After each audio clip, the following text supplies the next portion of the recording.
اوس راځو غټې مسلې له سجده سهو د سلام نه بعد به کوو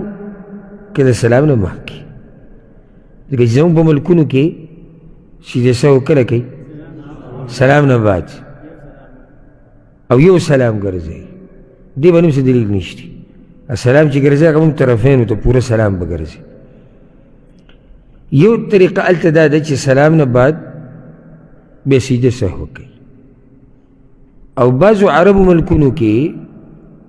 تاسو لیدلي چې هغوی سجده سهو ده سلام نه مخکې کوي سوال دلته دا پیدا شو چې یاره د سجده سهو د سلام نه بعد پکار ده که مخکې پکار ده لنډ جواب ما دا درکولی شو قصه به مې ختمه کړې وی چې دوی مذهب جدا دی او زمونږ جدا دی خو بیا به هم تاسو نه پوهېدئ بیا به تاسو په یو تیاره کې پاتې شوئ دا اوس څه خبره شوه چې دوی مذهب جدا دی او زمونږ جدا دی نه ته داسې ووایه عالم ته مفتي صاحب په ډېر احترام سره وایم په دې خو زه پوه نه شم چې مذهب جدا دی او دا جدا دی ته ما پوه کړه چې ولې هغوی داسې ووایي او ولې موږ داسې وایو علمي خبره وکړه منطقي و دا خبرې زړې شوي دي یا بعض وایي ته غلی شه ته لا د دې خبرو نه یې نو دا خو څه جواب نه شو چې ته یو کس ته وایي ته د دې خبرو نه یې چې مسلمان دی د خپل دین ورسره سوچ او فکر دی هغه به معلومات کوي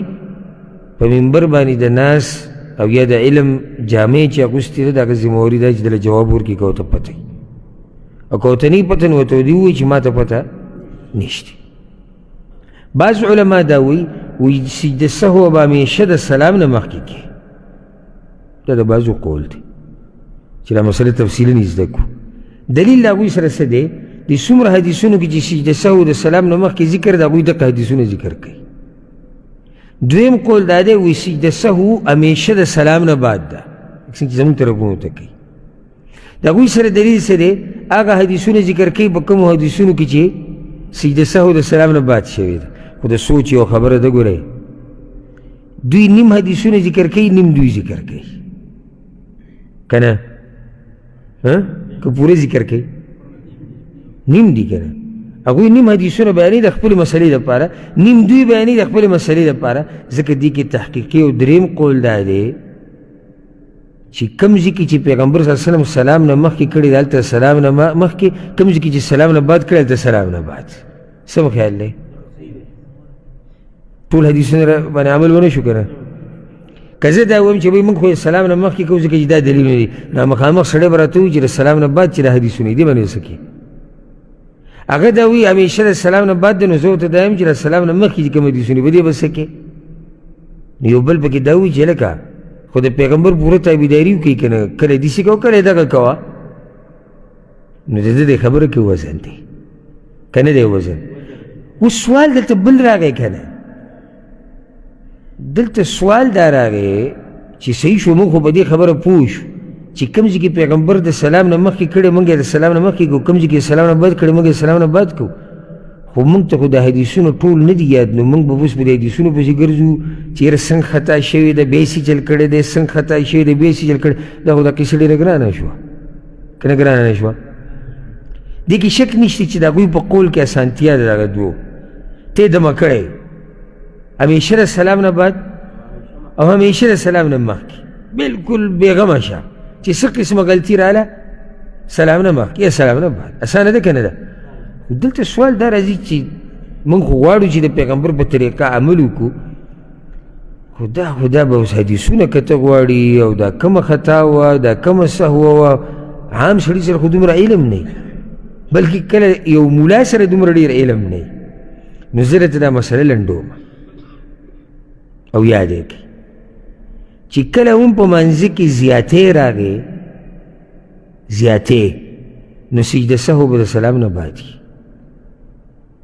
ځکه چې څومره حدیثونو کې چې سجده سهو سلام نه بعد ذکر شوي ده هلته زیاتې راغلی دي او چې کله د نه په منځه کې کمې راغې بیا سجده سهو د سلام نه مخکې یو حال بیا هم پاتې شو شک په دوه قسمه شک په دوه قسمه ما چې ځان سره دا کتاب نه راوړی هسې مې نه راوړی ځکه دا مسلې یادول ګران کار دی شک په څو قسمه په دوه قسمه یو هغه شک دی چې یو طرف ته ته مایله نه یې ما 2 رکعته لمونځ کړی که ما 3 2 دی که 3 دی هېڅ درته پته نه لګي طریقه دا ده چې دا 2 شو لکه دا 2 خو یقیني دي که نه دی په دې 3 کې شکي دی کله چې تاسو مانځه کې شکي شوئ شکیان شوئ چېرې زه په 3 کې یم که په 2 کې یم نو ته سویم کې 2 کې او سجده سهو به د سلام نه مخکې کې دویم هغه شک دی چې سړي ته شک راغی چې 3 دی که 4 دی خو نه بیا اندازه ولګوله چې نه 4 دی څه خبره ورته رایاده شوه چې نه ما خو داسې وکړو ما اوس سجده کې د دعا وویل دا سجده دا دعا خو زه اکثر به 3 رکعت کې وایم او داسې خبرې موږ ورته وایو 4 دی لکه چې هغه وایي 4 دی او سجده سهو به د سلام نه بعد کوي شک خو دوانه دی که نه کم شک کې د سلام نه مخکې نو هغه بل ته هم 2 او 3 دي اوله کې کم وویل چې کم باندې یقین چې دا 2 مې کړي دي او 3 ته او په بل کې 3 3 خو 4 چې نه نه که موږ دا 3 او 4 دقې شان تعبیر کوو که نه نو بیا هم خلک په خبره نه پوهېږي ځکه چې هغه به دقه 3 4 کې نښتي موږ ته لنډ داسې قانون ووایي چې موږ پرې پوه شو شک کې شو چې اوس زما 2 دی که 3 دی که 2 که سلام نه وروسته ته مسلې حل ما ته بیانې یو دا شک چې 2 دی که 3 دی نو دا 2 دی بل شک ګمان یې دغه چې زما دا 3 دی که 4 دی تاسو ټول صحیح وایئ ټول صحیح وایئ خو دې مسلې له یو قانون یې ښوده غواړي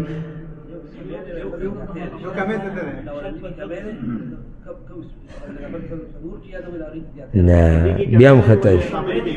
نه هغه بل کوم کمې رانیوی کېږي لکه زه شکي شوم چې دا رکعت زما 3 دی که 4 دی 3 دی اوس به سجده سهو د سلام نه مخکې که وروسته به وروسته به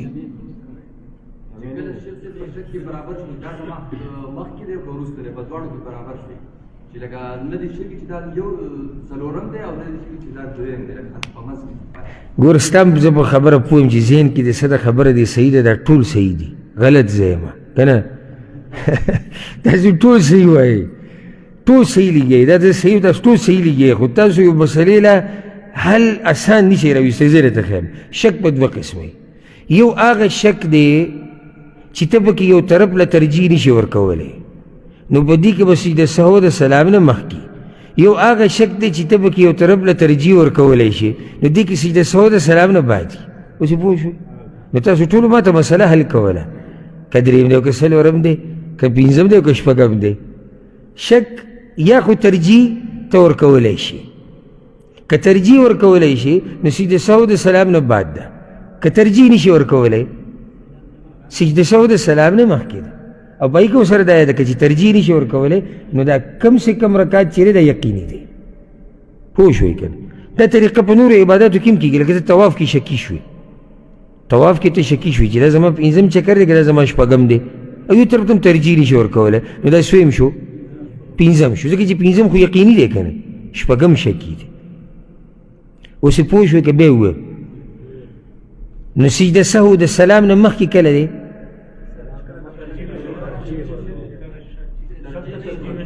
چې کله شک کې یو لم ترجیح نشي ورکولی او دویم حال ورسره دی چې کله کمی وشي یعنې په دې 2 کې د سجده سهو د سلام نه مخکې سلام نه بعد ترجیح ورکولی شي او یا دې زیاتی کړی پوه شوئ که نه اوس دلته یو سوال زړه ته راځي دا به د فایدې دپاره ته ذکر کړم سجده سهو کمی وشو موږ سجده ولګوله دا خو واضحه ده چې دا سجده موږ دې دپاره ولګوله چې دا کمی پې الله پوره کړي پوه شوئ که نه خو چې دا زموږ نه زیاتې وشو بیا ولې موږ سجده لګو مونځ خو د ده پوره دی که نه مونځ کې څه کمی شتي نه مونځ پوره دی که نه دی پوره دلته چا شیطان ټکی وویځي بارک الله فیک یعنی کمی کې خدا موږ ته پوته لري چې ما نه کمی شی لکه ما نه د منځ دا قاعده پاتې شوه دا لنډه صحیح شوه که نه لنډه قاعده ما نه مکمل پاتې ده هغه دوه سجدې چې ما ورګورې لکه ما چې دغه لنډه قاعده وکړه کمې پوره شو که خو په زیاتي باندې زه څه کوم مونځ خو ما پوره کړی دی خو په هغه پوره مونځ باندې زما نه زیاتی شوی دی دا سجده موږ دې دپاره ولګوله ځکه چې د شیطان خو دا کوشش دی چې دی په منځ کې کمې او زیاتې وکړي او دی خطا شي ترغیم للشیطان د شیطان ذلیله کول دي